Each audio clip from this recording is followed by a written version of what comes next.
สวัสดีตอนเที่ยงของฮ่องกงค่ะมื้อนี้ก็มาตลาดคือเก่าค่ะทุกคนค่ะเฮาจะมาซื้อกับข้าวหลายอย่างคือกันค่ะมื้อนี้เดี๋ยวเฮาจะพาทุกคนไปซื้อกันเลยค่ะนี่ก็คือบรรยากาศตลาดขายผักขายทุกอย่างค่ะทุกคนมีผักมีไข่มีผลไม้ค่ะตรงนี้ตลาดใกล้บ้านค่ะทุกคนมาเลือกซื้อน้ำกันเลยค่ะ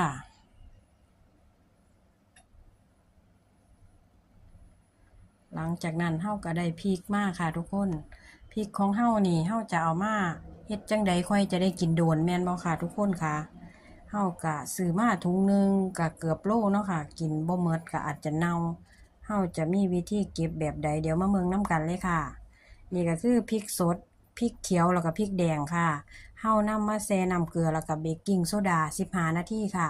หลังจากนั้นล้างให้สะอาดเอามาซับกระดาษทิชชู่ค่ะให้แห้งจักหน่อยเนาะค่ะ หลังจากนั้นเฮาก็จะนำมาเด็ดขวนค่ะเด็ดขวนเสร็จแล้วเฮาก็มาเซตให้แห้งหลังจากนั้นเฮาจะเก็บเข้าตู้เย็นแบบเป็นถุงใส่ซองฟิตเลยก็ได้หรือเฮาจะเอามาปั่นนี่ก็อีกวิธีนึงค่ะเก็บใส่ถุงเข้าซองฟิตเพื่อที่จะได้กินโดน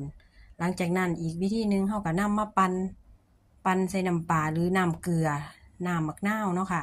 เพื่อที่จะเอาไว้กินโดนค่ะนี่ก็คือวิธีของเฮาปั่นใส่น้ำเกลือของเฮานำไปต้มแล้วเอาน้ำเกลือมาใส่พริกค่ะทุกคนแล้วก็ผสมน้ำมะนาวเล็กน้อยค่ะหลังจากนั้นเฮาจะใส่ตู้เย็นไว้แบบนี้เลยค่ะขวดโหลของเฮาก็ล้างให้เรียบร้อยเอาน้ำร้อนล้างแล้วก็ขวดโหลของเฮาต้องแห้งค่ะทุกคนหลังจากนั้นเก็บไว้กินโดนๆเฮาเอามาผัดกะเพราก็ได้แบบนี้เลยค่ะทุกคน